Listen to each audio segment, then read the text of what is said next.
to another great edition of Mississippi Stories. I'm your host, Marshall Ramsey, editor-at-large at Mississippi Today. You can always go to see our great coverage at mississippi-today.org. You can see a few of my cartoons as well. Our guest today is somebody that I'm a big fan of. She's got a brand new book out right here. It's called Next Chance U, and we'll break it down in here just have a second. Brittany Wagner's with us. Of course, she is from Clinton, and you might know her from there, or you might know her dad, Buddy, who's very famous in the state of Mississippi. But most likely you know her from Next Chance U, which was on Netflix. She was the breakout star. Came across as looking pretty normal, which is pretty darn good for, you know, any kind of series on Netflix. I'm thinking Tiger King. It could have been worse. But Brittany's amazing. She's got a lot of great things to talk about today, particularly with the book. Brittany, thanks for joining us today. Thank you. Thanks for having me. This is great. Yeah, okay. Shout out to my dad. What's that? Shout out to my dad. Hey, we gotta throw him some love. You know, if you're not nice to your dad, you know, it will get back to you, right? That's right. That's right. That's how Mississippi works. There's not, 6 degrees of separation. There's 2. Yes, you were correct. Well, the reason I even bring him up is because I was down on the coast at a speech on Monday and ran into George Dale, who's the former insurance commissioner, longtime insurance commissioner in Mississippi. And I said, yeah, you're from Clinton. You know Brittany Wagner. And she said, oh, yeah. And of course, then he went on to talk about your dad for a half hour. So, yeah. So obviously there are a lot of stars in your family, but I just want to say congratulations. You've had a really good 5 years since the end of the show. I have. Sometimes I lose track of time. Somebody asked me the other day, what year did you actually film the show? And I was like, I don't know anymore. So I have no idea, actually. It's been a good run. A good run. I've learned a lot. I know that. Yeah, it really is. I mean, you talk about it a lot in the book. And like I said, congratulations on the book. It's always hard to sit down and pour your soul out onto the page like you did. And you really did. I mean, you were pretty honest about some things you made mistakes on and some tough times in your life and some things that a lot of people probably wouldn't have had the courage to write. And you did that. But I think it pays off. It's really a really good book and one that I wish I'd had when I was 25. Yeah, thanks. That was hard for me. I went in thinking like, oh, I'm going to write a book for everyone else and I'm going to leave myself out of it. And it doesn't really work that way. I mean, you can't really ask other people to be honest and vulnerable and keep reading a book if you're not willing to do it yourself. And so I just felt like I had to put some things out there. And funny though, like through the editing process, I would send a draft to the editor and they would send it back with like, and what were you feeling? I need you to talk about your emotions. And, I'm on the floor of my bedroom, like, no, I don't want to talk about my emotions. So it was hard. It was hard to, do it. And then when I read it back after I had written it, when it's the final copy was submitted and it was done and I sat down to read it, there's that moment where you start questioning like, oh no, have I said too much? Like, have I put too much out there? And you want to take it back, but yeah, I think it was important for me to be vulnerable. I think a lot of people can relate to my story. Well, I think too, I mean, you were so popular on the show. I think also for folks that liked you or were fans of you, it's kind of neat to see all the things that you have done since that day. You had the courage, and I will say it did take courage to sit there and say, okay, I'm going to go out on my own to where you are today. Yeah, I think that people have this notion. I think we do this to athletes. We do this to people on TV, anybody that's kind of in the spotlight. We have this notion that they have access to something we don't have access to. Like, well, that, they can do that but I could never. And so I thought it was important to say to everyone, I had no more access to anything than the rest of you. Like, I was literally just a girl from Mississippi fighting to make it to the next day, financially, professionally, emotionally, mentally, everything. I was just trying to get through the day.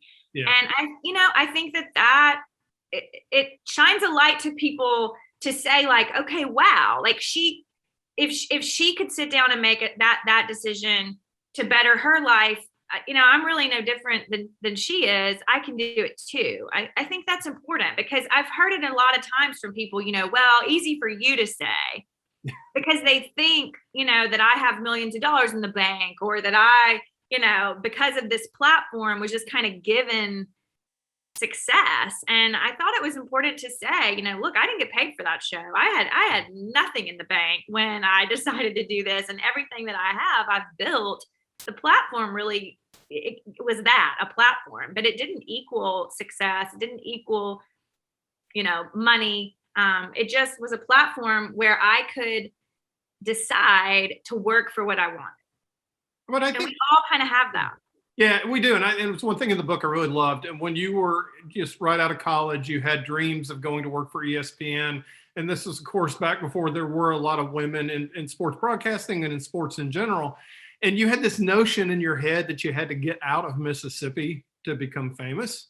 And then it turns out that you're probably in the most Mississippi place of all, Scuba, which, I mean, thank God for Scuba. If you've ever driven at 45, it's the only bathroom between there and, it's like, it's just a wide spot in the road. And that ends up, you get launched to national fame right here in Mississippi. I love that. I'm just grow where you're planted. And I think that was that was a really powerful point in the book, I thought. It's interesting because I had already been at Scuba for 6 years. And I was working in the SEC. When I got the call from Rick Young, I was in the SEC and had no desire to leave and go to East Mississippi Community College. I mean, that was not what the goal, but I did. And my plan kind of was, I'll be here 3 years. I will build something from the ground up. I'll be here 3 years. I'll get the notoriety, the experience of building something, and I'm going back to the SEC in a higher position. Yeah.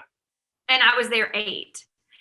And I think, a couple years before we started filming the show, my ego started taking over. And I started this whole, why am I still here? I got to get out of here. I'm better than this, and all of the ego things that we tell ourselves.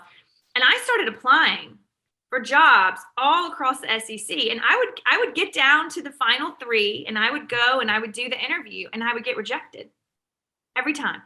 And I was so discouraged. By the time Netflix came in, I was so discouraged that I was stuck, I was stuck there. I couldn't get out. No one was hiring me. I didn't know what to do, what was going on.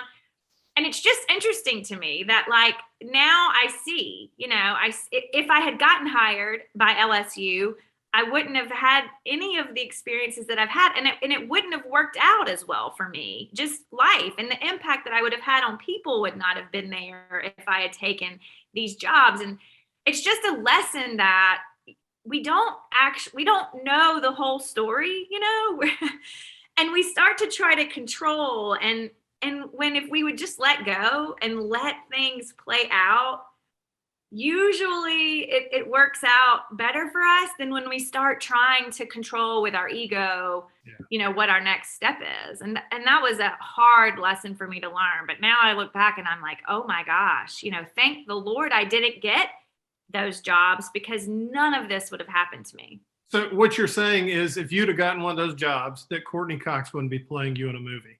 Yeah, exactly. Yeah.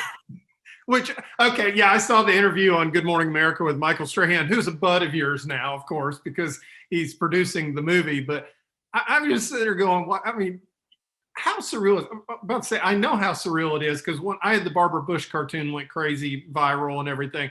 And so I end up on CNN and Fox and Friends and all this stuff. And it's like 8 minutes of terror. I'm just sitting there the whole time in my head going, don't screw up, don't screw up, don't screw up. But man, you handled that like a pro. You were just chatting away and comfortable. And oh, well, no, I did not handle that like a pro. I was freaking out. I literally had a trash can beside my chair because I thought I was going to vomit. I was so nervous. It's so chaotic. You're there, I showed up at a studio here in Birmingham at 6 a.m. and you have an earpiece and you can hear everything that's going on, and it's complete chaos. Yeah. And so you're like, oh my gosh, this is nuts. I hear all these people, everybody's yelling. It's complete chaos. You have no idea, they tell you nothing really about what's going to happen. I mean, it's live TV, and so anything could happen. I was sweating. I thought I was going to throw up. The only comfort I had was that Strahan was doing the interview. Yeah. And I thought, surely to goodness, he'll do his best to make me look good because he's producing a TV show that is about me. So surely to goodness, like he wants me to come off looking good in this interview. It's not that was my only. Yeah. That was my only saving grace. Do you know that pencils are an NCAA violation? I mean, if he just grilled you. Oh. Well, you never know, and at one point they had told me that they were racking, like thinking that they were going to have live questions from athletes. Oh my and I God. thought, this could go horribly wrong. But you're not going to tell Good Morning America. That might not be a good idea. You're like, okay, that sounds great. And so I didn't know. I thought, are these athletes like calling in? Like, how are they doing this? I mean, this could be really bad. Yeah. I was so nervous. It was a mess. Yeah. It came off great. And I'm glad to know you had the trash can. I'm just glad you didn't need it. That'd have been interesting television. Yeah. I'll tell you, it was the longest 4 minutes of my life. I know that. Yeah. It was it's so fast, but it is so long. How did, and for those who don't know, because I kind of alluded to it quickly, you are having a scripted movie made about your life, which I think is going to be cool because, as we'll be talking about here in a few minutes, you've had a very interesting life and it should be good. Courtney Cox, of course, is playing you, who I had a crush on the first time she hopped on the stage with Bruce Springsteen. So that's pretty cool as well. How did all this come about? I mean, are you just sitting there going, I don't even know that I understand it myself? I don't. The show came out and the show Last Chance U came out and I thought no one would watch it, and everyone watched it, and everyone being celebrities and athletes and Courtney Cox and Michael Strahan and people that you just don't think about that. You don't think about Reese Witherspoon is going to sit down and watch this show. You just don't. That doesn't cross your mind. And then I would get emails from people like Reese Witherspoon and Courtney Cox and Dak Shepard and Kristen Bell. And you're just like, wait, what? Like, how is this happening? How do these people even know who I am? Like, this is nuts. But I got an email one day and it was from Michael Strahan's team and they wanted a conference call with me, and Courtney Cox was going to be on the conference call because they were wanting to know my interest. And you read it and you're like, this is a joke. Like I'm gonna log on to this Zoom call and it's gonna be like my high school buddies playing a prank on me. Like this can't be real. And it was real. And it was somebody on Strahan's team. They had watched the show. Strahan had watched the show. Obviously, he's a football fan. They loved it. They saw Courtney playing me in their mind and reached out to her. She watched it. She said absolutely. And next thing you know, we're on a conference call. And I mean, she was in Birmingham, Alabama about 2 weeks later, meeting me and hanging out with me for a weekend. And it's nuts. I mean, it is something you cannot dream of, make up, or really expect to happen to your life. What do you know what platform it's going to be on? Is it going to be streaming or is it going to be on a network or what? Right now, Spectrum Originals is the company that holds it right now. So they're producing it. Once it's shot, I mean, it'll probably be on Spectrum for 6 months. And then normally how that works is they sell it off to somebody else. So Spectrum's got it and they've been great. And Strahan and Courtney. And I mean, it's been a fun process. And now I learned all about reality TV making, and now I'm learning all about scripted TV making. So by the end, I feel like I'm gonna be like a producer or something. I don't know. I mean, why not? I mean, and that's the beauty. It's one of the things that I think you've kind of figured out now that you never know where this journey is going to end up taking you. No, and I know one thing: I will not try to control it. I will let it go because it works out a whole lot better when I just kind of let it go. Yeah, but I've certainly learned too that, I say this in the book, and somebody asked me the other day, what's the biggest lesson I've learned through all of this? And I honestly think it is that a platform doesn't equal success. Right. Because I think there's a balance between trying to control it all and sitting back and hoping for the best, and I think that, yes, I was on a Netflix TV show, but if I hadn't have been willing to work, if I hadn't have been willing to take some risk and take the reins and really do the hard work, it wouldn't have mattered that I was on a Netflix TV show. I would still be sitting in Scuba, Mississippi at that desk being yelled at by Buddy Stevens. Like, it wouldn't have changed anything if I wouldn't have been willing to work for it. And I think a lot of times in life, we look at, well, if I could get the job, or if I could get the salary, if I could get the man, if I could live in the city, then things will work out. And that's a lie, because until you're ready to really work for what you want, it doesn't matter what you have. It's not, there's no magic wand. It's not just going to fall in your lap. You've got to be willing to work for it. You dropped that little gem right up, I think, on like the second to the last page of the book. There is no magic wand. And I was like, okay, number one, I needed to hear that. Yes, because I finished up the book yesterday. I was like, I needed to hear that at that point. But it was just like, what a way to hammer that home. There is no magic wand. And, and I got to know Patrick House a little bit, who was on The Biggest Loser. And, he's done fairly well with what he's kept his weight off and done well with that. But he was telling me about the whole experience of reality television, how that you're always at the mercy of how they edit you. Sometimes they can make bad guys or good guys or everything else. You just came across as somebody who loved their daughter, who was trying to take care of the people that you were working with. I mean, you honestly, your love for your players showed, your love for your daughter showed. And I think that's why you were so successful, because if you had tried to play up to the platform, I think you would have fallen on your face. Yeah, I don't think anyone would have believed it. And I think that's the key, is to be genuine. Yeah.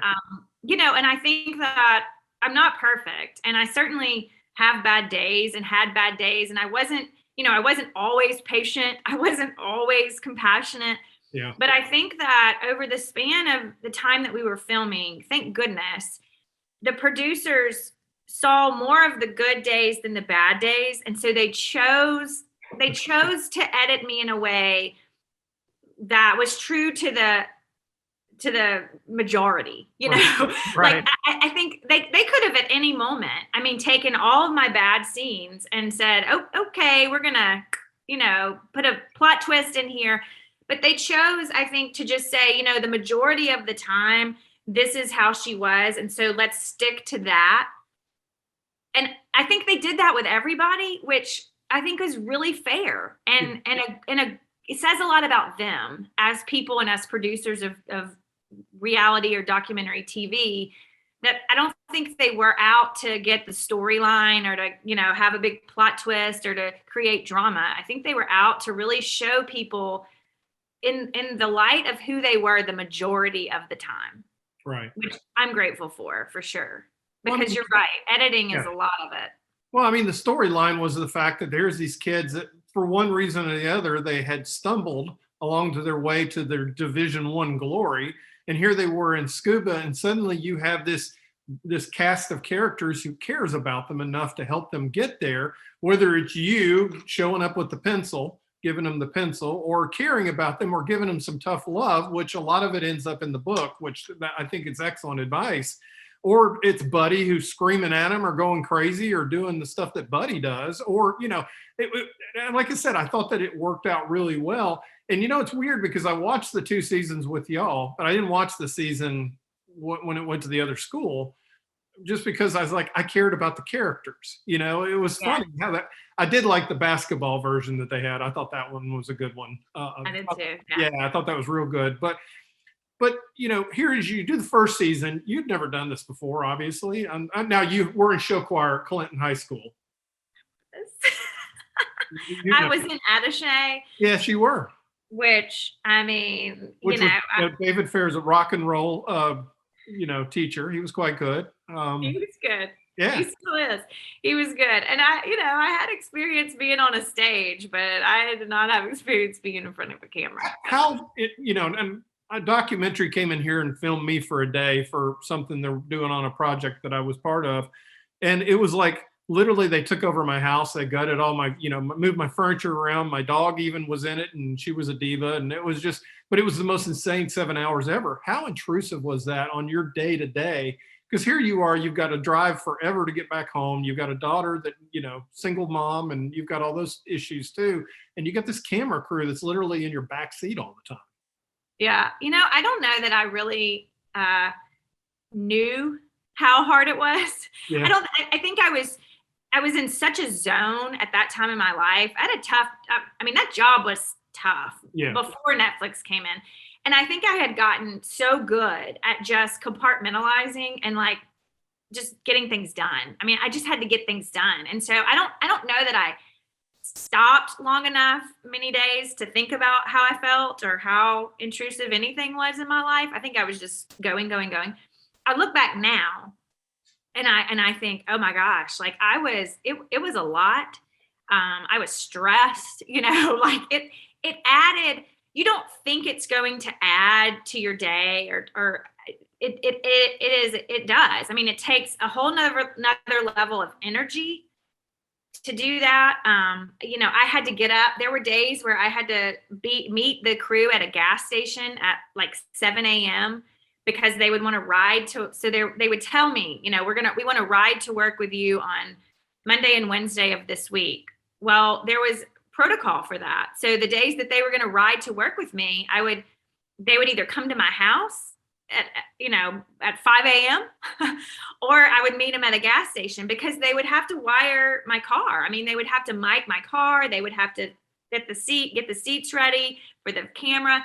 And it was a whole process. And so, there were days where, you're altering your whole schedule to film before I go to work and then when I was at work, there was so much time that I normally spent actually working that I couldn't do that anymore. Because normally when the players went to practice, that's when from like 3 to 4:30, 3 to 5 was when I would close my door and actually work because I wasn't going to be interrupted with athletes. Well, but that was the time that they did a lot of the one-on-one interviews. And so I lost a lot of that time. So I was taking all that work home. And so, it added a lot to the plate. And you get frustrated and you get stressed. One thing I didn't want to do was take it out on the people just trying to do their job, and sometimes you want to, like, sometimes you want to just say, I need a day where I am off camera. Like, I need you to leave me alone. Yeah, but I knew that, here these people were who had taken 6 months out of their life, moved to a hotel in Meridian, Mississippi to film this. I'm not going to be ugly to them. Look at them. They've left their wife and kids in California and they're in this Drury Inn in Meridian. Like, and I'm complaining. I just, the perspective that you get. And I just powered through. I think I just learned how to power through. Looking back, I don't know how I did it, honestly. What was the difference between the first season and the second season, though? Because you knew what to expect. It's kind of like having surgery a second time. You're like, oh, God, because you know it's going to hurt. Yeah. I knew what to expect, except that season 1, we did not know what we were doing. No one knew who we were. So, when we would go out in Meridian and cameras were following us, people would look at us like we were crazy. Like, who are these idiots with who are these cameras? Nobody knew what we were doing. And so it was kind of funny because, you're at the Chick-fil-A in Meridian and you got a camera crew following you and people are just looking at you like, what is going on here? Season 2, I knew what to expect with the film crew and with my schedule. However, we had the notoriety from season 1. So season 1 came out at the end of July and we turned around and started filming season 2 in August. So we're going through the rat race of having a top 10 show on Netflix, the interviews, people were driving in from all over the country to see scuba and to meet me. So I'd just be sitting in my office and then some random person would walk in that had driven from South Carolina to meet me. You're That's dealing with scary. Yeah.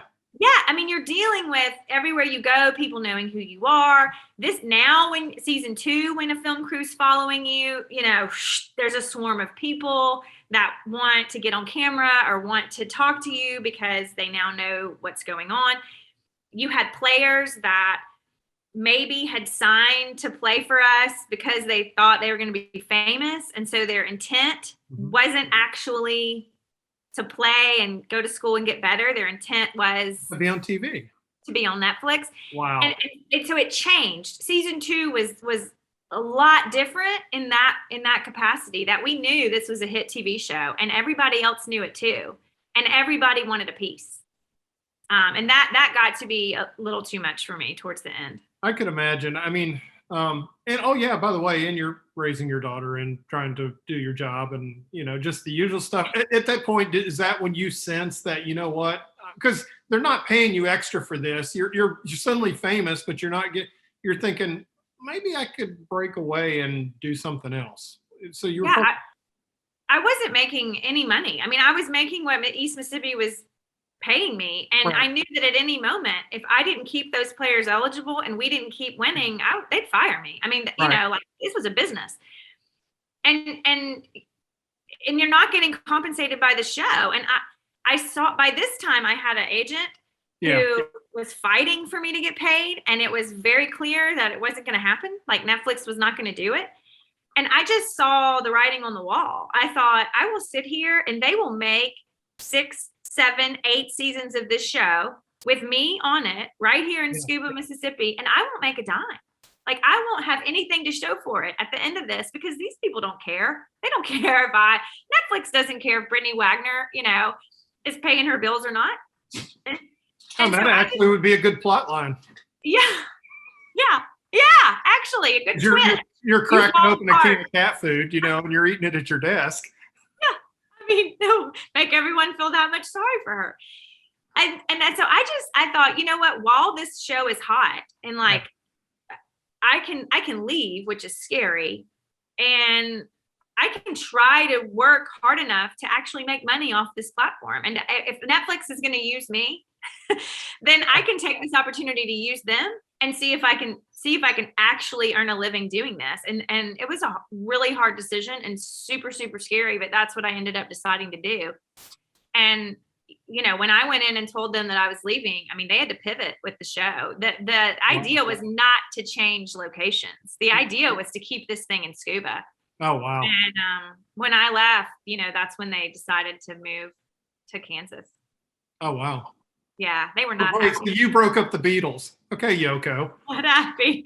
They probably still aren't. I don't know. No, but I mean, like I said, like I said, the timing and knowing that you've got to be able to step away from something that's, that took courage to be able to make that decision. And one of the things you talked about it in the book, but you knew that you needed, 6 months of being able to have speeches and you can survive that long. And you did the website. And as somebody who has been kind of in that situation with a much smaller situation, obviously I didn't quite have the platform, but it is scary when you have a mortgage and you have kids, and it's a lot different than when you're 22 years old and you're about to break into the world. You just have other people you have to think about. Yeah, you do. And you're betting on yourself. You're betting on your own name and your own skills in a way that I'd never bet on myself like that before. And I talk about that in the book, how, I wanted to go off ESPN and then it was in Connecticut and I backed off, and I wanted to go out of state to college and then I went and visited and I backed off. I had never really bet on myself. Yeah.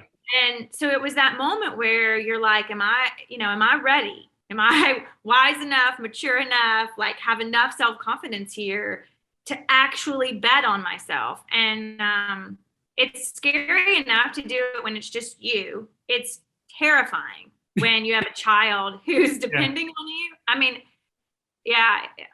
But here's the other thing too. You're raising a daughter and you want her to be strong and you want her to realize that she can stand up for herself. And the funny thing I've discovered about kids, I've got 3 boys, is that they don't listen to you, but they watch you. Yeah. She's been watching you this whole time. And she's, so, you got to be kind of happy that she's at least got a pretty decent role model. Yeah, I think that she's a risk taker way more than I am. Oh, that's huge. Yeah. And I think that it comes from kind of our life, like our journey, and watching me, fight and scrap and keep going. And I think that she will go all in. I write in the acknowledgments page, I have a little blurb to her, and I say, like, ride the roller coaster, girl. Like, do, because that's her. I mean, she sees the biggest roller coaster at Disney World, and man, she's on it. And I was never that brave in any area of my life, but I think her bravery and her risk taking comes from watching me just do it, figure it out. Well, I mean, you did the work, and there was a quote in here, and I think I sent that out. Devon Franklin sent this out. We're only in control of two things: how we prepare for what might happen, and how we respond to what does happen. The moment when things actually do happen belongs to God. And that really does kind of sum up how the last 5 years have gone for you. Absolutely. Because there's no way that, every time I walk on a stage, I spoke yesterday to the mayors and councilmen and women of Alabama at a conference. And I was reminded, it's been a long time since I've done a live event. And I was reminded, which I was so glad, I was actually in a room with people and not on Zoom. Do you not feel like you were in 8th grade again? Because I did one day, and I was just up there going, I just want to let you know I'm terrified. Like, I forgot how to do this. Yeah. But there's that moment when I'm walking, right before I walk on a stage, where I stop and I have to release the ego, the pride. I have to release any of that moment being about me. Right. And surrender to the being that's bigger than me. Because I certainly recognize that none of this would have ever happened had it not been for a being bigger than myself, for sure. Yeah. Yeah. I mean, and that's the whole thing, because you were talking about ego earlier. You start getting that little voice of doubt in your head, and it literally will self-sabotage. No doubt. And what you focus on expands. So when you let the one little voice of doubt have any space and you focus on that, it grows. Yeah. And then you become consumed with self-doubt. You become paralyzed, and you think you're stuck. Literally you felt that way though. Because like you said, and I thought I'd be in Mississippi for 2 years, right? I was in San Diego. I got the job here. It doesn't make a lot of sense to go from San Diego to Mississippi, but it was a God thing. I mean, really, honestly believe God needed me here. It's been 25. I mean, it's like the Hotel California of states. You can check out any time you like, but you can never leave. Yeah. But I'm so glad I am here. But it was like, at the time, I was just thinking, oh, no big paper will ever hire me. I'll never be a cartoonist at the Washington Post or whatever. And now I look backwards and go, well, no, it was exactly right. And here you are sitting there in scuba, which, scuba's, it was a job, but you'd gone through a divorce, which you write about in the book. And you're very open about that too, which I was like, kudos for you for being very honest about that too. But, you had a lot of hurt in your heart, and So I think, not to say that scuba was a place of brokenness or that the people there were broken, but I think I was almost attracted to scuba and to East Mississippi. It was almost, like I was attracted to that place so that we could all heal together. Right. Exactly. Because I honestly think those athletes healed me. I mean, people look at it as, oh, the impact you've made on the athletes. And I struggle with that, because I'm like, but the impact they had on me. But that's the thing. And, so much greater. That's what I got from your book. And to be honest with you, was that, and I had cancer a few years ago, and I did a little 5K race, and we screened a bunch of people, and other people caught them. It was melanoma. So they got to catch the skin cancers also. And I suddenly realized that I didn't have anxiety anymore about my cancer, because I was helping other people. And I mean, I'm not trying to qualify for a halo or anything. I was doing the race because I needed something to do, and it seemed to be the right thing to do. But the one thing I can say about watching you on the show and seeing what you're doing now, because you just continued your mission out on different platforms and different locations, But the fact is that you have managed to get healing and everything that you want in your life by helping other people first. You're not helping other people because you want these things. You're helping other people because you honestly want to help them. And that's what came through on the show. And that's why you became successful, because, there's 200 athletes out there that you've helped. The ones that are playing in the NFL have college degrees because you cared. And they probably never had anybody in their life that cared for them like you did. And I mean, that made a huge difference. Yeah. And I think that, and because I cared, they cared. And like, I think that the relationship wouldn't have worked if I had ulterior motives. Like Right. if I was just clocking in and clocking out, and doing my job and hoping for the best and like, well, you're either going to show up for class with your pencil or you're not. So there you go. And, it just wouldn't have worked. I mean, the relationship with those guys would have never been there. And I wouldn't have been able to motivate them. I wouldn't have been able to pull out of them what I needed to pull out of them because they would have seen right through it. Right. And I think the fact that I came into work some days with my head in my hands, and an athlete would walk in and I'd be crying at my desk, and they'd be like, oh gosh, what's wrong? And then I would tell them, Yeah. like I'm having a bad day. Like, here's why. I only have $7 in my bank account. Like I was a human being just like them, and so. And I love season 2. There's a scene in season 2, and it's probably one of my favorite scenes in Last Chance U, where Jay Johnson, one of our athletes from Mississippi, has this conversation with me about going for it. And it's when I'm having the struggle of, do I leave? Do I stay? I don't know what to do. And he's standing in front of my desk and he says, Miss Wagner, you've always told us to go for our dreams, like to believe in ourselves and to go for it. And to just do it. And now it's your turn. Believe in yourself and just do it. Like, go for it, Miss Wagner, go for it. And I love that scene because I think it shows the reciprocity in our relationship that, it wasn't always me pulling them and pushing them. They were doing it for me too. You just didn't see that part of it all the time on the screen. They cared about you. Yeah, they did. Yeah, and you did see it on the screen, though. You could tell that there was a respect there, and I think that honestly, I don't think you would have gotten some of the results you got if they didn't. I mean, just from what I know, having kids and being around kids and so forth on that. I'm gonna rattle off some of the 11 chapters in the book. I'm gonna rattle off the titles. You can throw out a little bit on each one. I don't want to give away too much. I won't give up, but show up, number one. And for some reason, that can be the hardest thing ever. And it's really probably the most important thing. Yeah. And, that was always like the first rule, like the first thing I said to athletes when they came to East Mississippi, we're going to show up to class. Like, that's it. And usually we would do it in a gradual process. But if we're going to do one thing, we're going to go to class. And I would explain to them, because going to class does not require you to have a certain ACT score. It doesn't require a socioeconomic status. It doesn't matter what high school you went to. It doesn't matter how many touchdowns you've caught.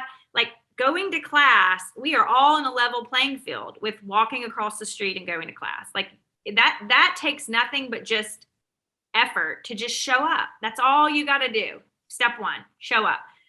And so when I was writing the book, there was never a doubt in my mind that would be the first chapter, because we cannot live our best life if we are just going through the motions. It will not happen. You were bigger than your fears.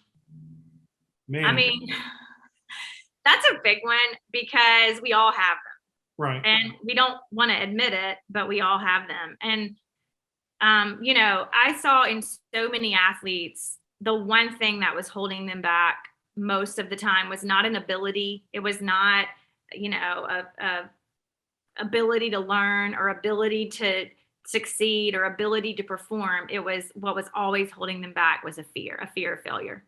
Well, I mean, fear of not being enough.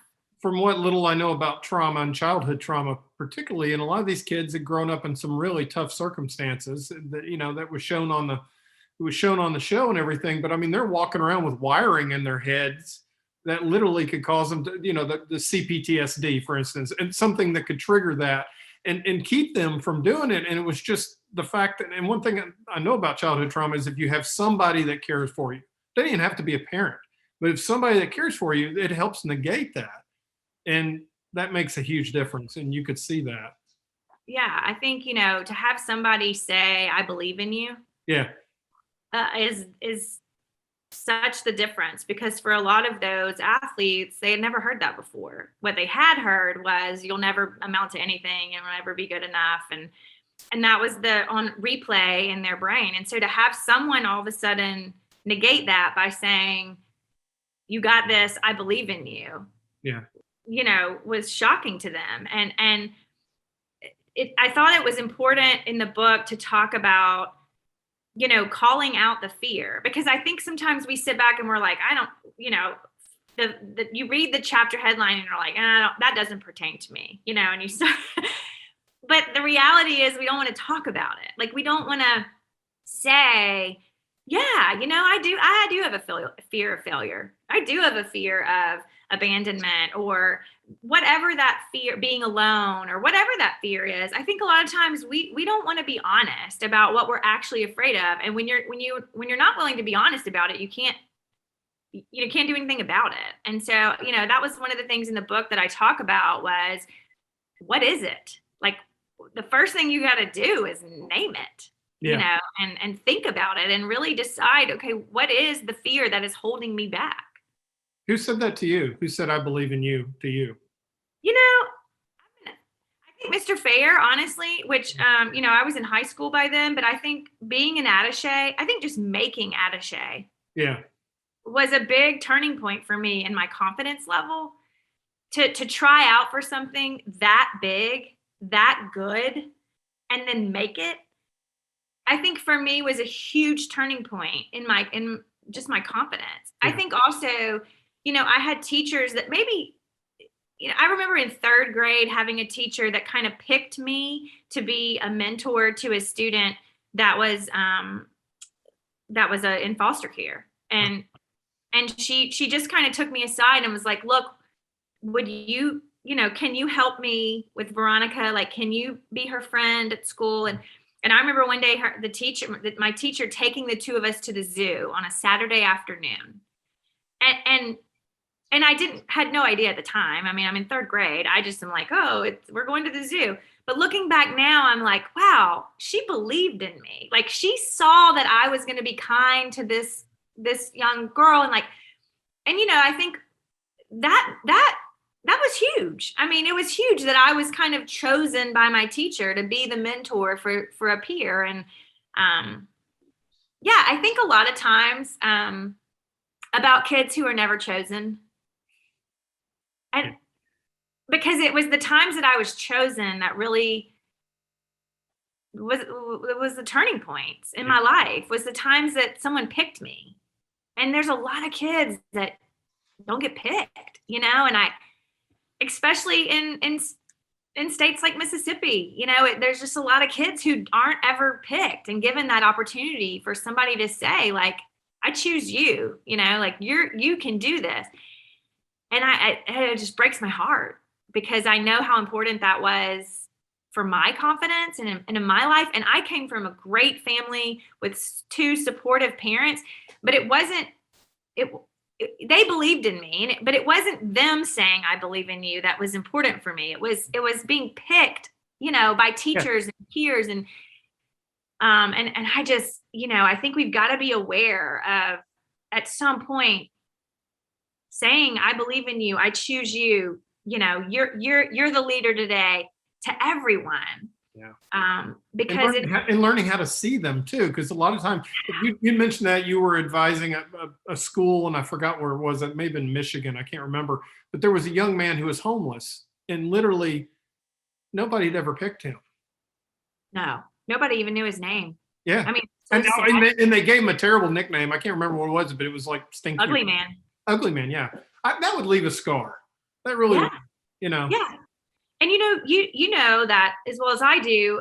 So I've been reading the book by Oprah and Dr. Bruce Perry, What Happened to You. That is a really good book about CPT, really good book about trauma. Yeah, it's excellent. But he talks about little t trauma and when you're excluded, like the consistency of being excluded and those little t traumas add up to a big trauma. I mean, if you're excluded all the time and you're never picked, that's traumatic experience after traumatic experience. And even though we would view that as a little experience and a little trauma, over time, over years and years and years of not being picked and being excluded, it equals to a huge traumatic event. And you think about kids like that and how many schools he had been to already where he had been kicked out, or sent to alternative school, or no one paid attention to him, and it adds up, and now he's in high school and he's been going through this for 10 years and it's added up. And it's sad to me that sometimes, I talk about this in the book too, but we treat the symptom without asking about the issue. Yeah. We look at the behavior, we look at the fighting or the disruptive behavior or the apathy, and we treat that. We kick them out of class, we send them to alternative school, we just assume they don't care. So if they don't care, I don't care. Rather than really diving into like, okay, why? Like, what's the issue? And I think it's that group of kids that we should be paying way more attention to. Definitely. I wanted to say, but David Fair, I had one really great moment with you. You had messed up and you said, "I'm sorry." And his response to you was like, "Don't be sorry, be good." Yeah. That's strong. And in the moment when you're, it's your first time to be on the front row in the national championship winning show choir, and you just don't want to screw it up, and then you screw it up. Yeah. And to see him and his red face, pop up, it's terrifying. I mean, you're terrified. Yeah. And for him to get in my face, nose to nose, and then just look at me in the eye and say, "Don't be sorry, be good." I mean, I wanted to, you want to ball up and cry, but then at the same time, you're like, okay, and I mean, it wasn't the last time I made a mistake, but it was the last time I cowered in one. I mean, right. Like from that moment on, if I made a mistake, I was going to make it with some confidence and keep going. And, he taught me a ton of lessons. That was the first one that I really remember kind of being shaken by, but I would think that you've used it a lot in the last 5 years. Yeah. Yeah. I've used that a lot my whole life. Like, there's being sorry is pointless. Like, what good does being sorry do unless you're going to fix it? Yeah. I mean, who cares if you're sorry? Like, are you? Fix it. And I think that's really what he, like, don't stand here and say you're sorry. Like, be good, fix it, come on. Yeah. And so. Or like chapter 9, be the solution. Yeah. That's a Nick Saban. Nick Saban kind of threw that one on me one day. He said, you have two choices, Brittany. You can either be the solution or the problem, but you can't be both. Wow. And, you're like, but he's right, because if you're not contributing to the solution, then you're part of the problem. Yeah. If you're not standing up in the face of something being wrong, then you're contributing to the fact that it's wrong. I mean, and I end every speech now that I give with that statement. I say, you can either be a part of the solution or be a part of the problem, but you can't stand in the middle. Yeah. It's not a choice. And, I think that was a lesson that he taught me. And, he taught me that honestly by the fact that he didn't give up on kids. Yeah. And he still really doesn't. And he gets hammered for it a lot, but he will not give up on a kid. And, I think that was a lesson that he taught me. And, for me, it was, I can either beat these kids up for coming to college without a pencil, or I can just hand them one. Yeah. Tell the story where the pencil came from. Cause I think that's a great story. I mean, how did this become your trademark? Well, it became my trademark because of the show. But well, yeah, no, I know that. I mean, seriously, you were were you at Mississippi State at the time or someplace? Yeah, and you were handing out pencils, and you were told that it was against rules to Yeah. give out pencils. Yeah, I was in charge of academic success in the athletic academic office, and scared to death of the NCAA. Honestly, we were Yeah. all scared to death of them. And I was over the tutoring and study hall program, so I had, I don't know, 50 part-time workers under me, and I had a full-time employee who was fantastic, but she had a bin full of school supplies, and at the time the NCAA was so harsh with extra benefits, and so if you weren't on scholarship and on book scholarship, we weren't supposed to give you anything. Like all you were supposed to get was exactly what your scholarship amount said.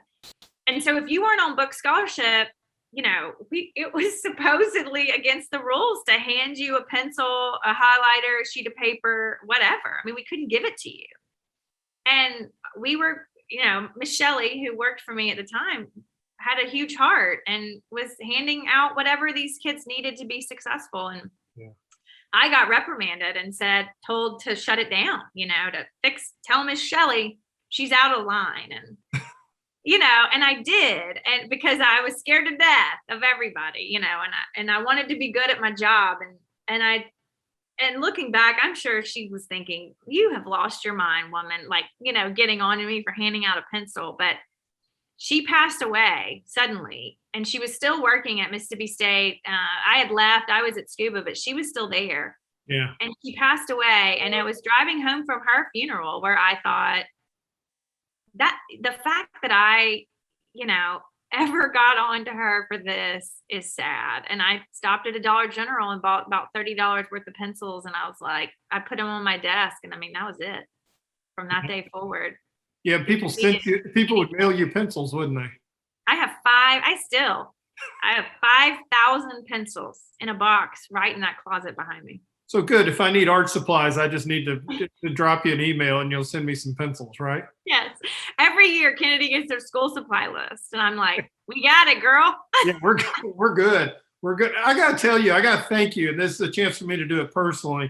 You had one of my cartoons up on your bulletin board during the show. I forgot which season it was, but I started hearing from people all over the place. Oh, it's right there. It's framed. That red frame. Yeah. That's yours. Oh, that is awesome. It's framed. So funny story. So my mom actually clipped it out of the Clarion Ledger and framed it for me and gave it to me for Christmas right after you did it. But actually, the only thing that Netflix ever gave me, somehow, one of the producers of the show from California that worked for Netflix somehow got it. Yeah. And Netflix framed it and sent it to me for a Christmas gift. So I have two matted and framed copies of your cartoon, one from Netflix and one from my mom. That is absolutely, I mean, the one from your mom was great. That is absolutely the worst gift you could have gotten from that. I mean, a car would have been nice, You get something I drew. I mean, come on. Hey, I was just happy that they knew who I was and that I was on a show that was making them a ton of money. I'm completely humbled that they gave you one of my cartoons. Yeah. That is very cool. So I think I remember that whole thing going down. So anyway, when I forgot who it was that asked for it, but anyway, that's cool. I'm glad you got that. That means I got it. It's right there. Now, it was so funny because I'd hear from people went to high school and stuff. Man, we saw your work on last issue. You're famous. I'm like, yeah, I know. It's great. You ought to see the checks. It's incredible. Exactly. I think you did the other one of all the school when East Mississippi won the national championship. Yeah. It's like I have that one too. I have that one framed too. It's in the closet, but I have it. I had it hanging up in my office when I was working at Scuba. I had it framed too. That warms my heart knowing that my artwork's in your closet. Absolutely. I have your book too. Well, I've got your book too. My mom came to I think you were at Mistletoe Marketplace or something. Yeah. And my mom came up and got a signed copy. And I think she told you, I'm Brittany Wagner's mom or whatever, because it's personalized and everything. Oh, yeah. No, I mean, of course I knew who you were. You were famous. I mean, come on. So, well, that's cool. And I do remember that. I remember your mom was incredibly kind. So that was, I don't know where my car keys are right now, but I do remember that. So that worked out great on that. So what's next for you? I mean, obviously you survived the pandemic, and that was hard. Anybody that speaks for a living, I mean, we did a lot of this. Hey, let's talk on Zoom. That's no Yeah. fun. No. It was scary because you don't really know, when it first started, Zoom wasn't a thing, really. I mean, Right. it existed, but people didn't use it for No. things like this. And so when the pandemic first hit, I mean, I had moments of panic where I thought, well, this is it, like Yeah. we're going to be homeless. And I had a good business manager, and just thank goodness that people paid for motivational speakers virtually. I don't know. Again, a being bigger than me got me through it. So now I don't know, it's interesting because I feel like I'm at another kind of crossroads in my life. And I've been here before, so I know what to do, Yeah. but I feel like I'm kind of at this moment where, I've had the book, been working on the book for so long. And now, it's out and I'm ending the tour. And so I've got my sights on January, and I'm just kind of looking for the next thing. I mean, I'm looking for the next opportunity. There's a big chunk of me that's itching to get back into a college setting, and I don't know. We'll see. I mean, I live in a great place where there's lots of opportunity. So Yeah. I'm just kind of keeping my eyes open and sending the vibes out to the universe that I'm ready for the next thing. And we'll see what happens. I don't heard know. you're a pretty mean boxer. Man, I had never hit anything in my entire life because I'm Buddy Wagner's daughter. Like, Yeah. you Turn the don't other live cheek. in Buddy Wagner's house and hit things. Yeah. And so the first day I walked in a boxing gym and hit a bag, I mean, it was very freeing. I mean, just to all of a sudden, after 30 something years, to punch something, it unleashed something inside of me. So yeah, I love boxing. I don't want to get hit though. Like, I don't want to actually box a person. Yeah. I'm too vain for that. So I just want to hit the bag because it doesn't hit me back. So that's as far as I take the boxing. I don't want anyone hitting me. I will say this from the time that I did play football, that being a defensive end was very therapeutic. Oh yeah. Yeah. Oh, not blindsiding a quarterback is a very, very, very satisfying experience. I will say that. If I Yes, did it now, I would snap philosophy. into half. Yeah, I would snap in half if I did it now, but back then it was cool. I have a philosophy about that. I have this whole psychology of positions thing with football. Mm-hmm. I think there's a psychology behind positions and the people that play them. And so I always say that the defensive linemen are usually the players on the team with the most amount of trauma. And are they're looking for the therapy. They're looking to unleash the anger. They're aggressive by nature. They've got some anger in there that they need to get out. And usually the offensive linemen are more of the protectors, the mama's boys, the older brothers, the people that are looking to make sure everybody's okay, but not necessarily fired up for the aggression part of it. They are aggressive because they're protecting. Yeah. The defensive linemen are aggressive because they want to kill. There is a difference. So interestingly enough, the D line was always my favorite. Every time, no matter how hard I tried, it was the D line were the players that I always gravitated towards for sure. You ought to write a book on psychology, based on football. So I know. I have actually gone through every position before with football players, and they are amazed at it's pretty spot on. And I just started picking up on it after working with players for so long. I don't know. I could tell a guy could walk in my office and start talking, and I would say, like, "You're a wide receiver, aren't you?" And he'd be like, wow. "What?" Because the personalities are so in a line. It's weird. Yeah. Well, we're coming up on time. I don't want to obviously take too much of yours. I've enjoyed this. I could do this for like 6 more hours. It's just really been fun. Obviously, I've tried to talk about the book a little bit. Is there some things about it that I've missed that you would like to let folks know about? No, I mean, I think you covered it. I just, I'm proud of it. I wrote it myself. It didn't have a ghostwriter, which Yeah, I noticed that. It didn't. shocking to me that they didn't want me to have a ghostwriter, but that they believe that I could write it. Well, if you have a good editor, that always makes a big difference. I had two really great editors. Yeah. I wrote it myself. I think I kind of poured my soul out. I wanted it to be a book that everyone could read. I didn't want to exclude, the college students, the athletes, the high school students. I didn't want to exclude that demographic by making it too heavy or too research based. I also didn't want to exclude the non-football fans by making it too much about football. So I really tried to be conscious of writing a book that spanned all age groups, all people in all areas of their life. And whether you're a football fan or not, that it was something that you could sit down and read. I also wanted it to be a quick read because I like books that are a quick read.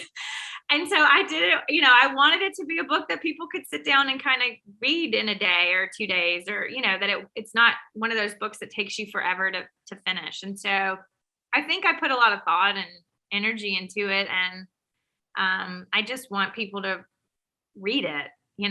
Obviously I want them to buy it, but I really want them to read it, not just buy it and stick it on a shelf somewhere.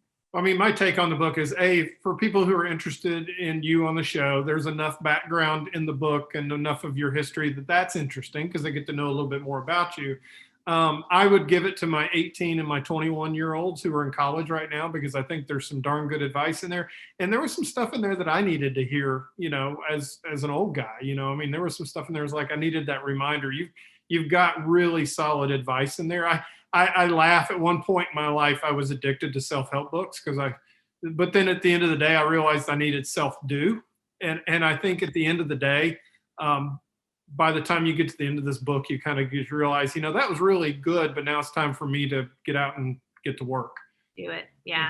Which is why I did the sharpen up sections, because I felt like I've read so many books that I've gotten to the end and I'm like, that was good, but now what? Like, exactly. I can't do any of it. I don't know how to do any of this.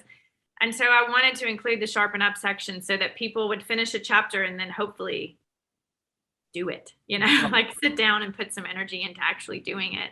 Right. So yeah, I'm just proud of it.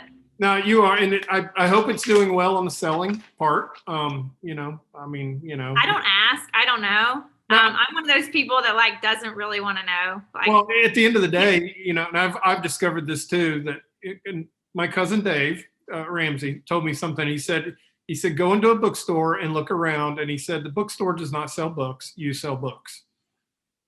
And I was like, that makes a lot of sense. And so when you speak and everything, I'm sure you will sell plenty, because people are going to want to meet you, and they're going to want to get your autograph, and they're going to want to get some wisdom, and they're going to buy your book, and you're going to sell a bunch of them. But I do recommend it to folks. It's really good.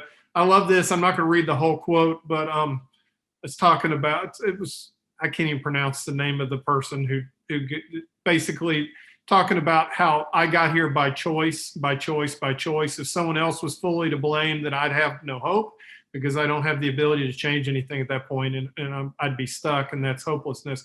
But at the end of the day, the keys to I'm just jumping forward. The keys to happiness are in your own pocket. You figured that out one day in scuba, and you reached in and grabbed the keys, and you've been going ever since. I did, yeah. I figured out that the only magic wand that exists is the one inside of me.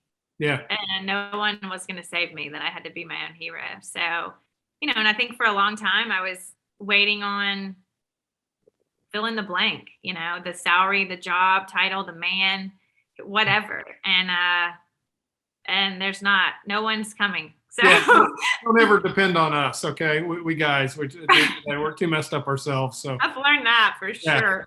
But yeah, the only person that's going to save me is me. And the only magic wand is the one that I'm willing to take out and wave. And my success and happiness is a choice. Right. And it's that hard and that simple.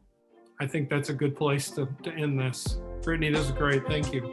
Thank you. That was fun.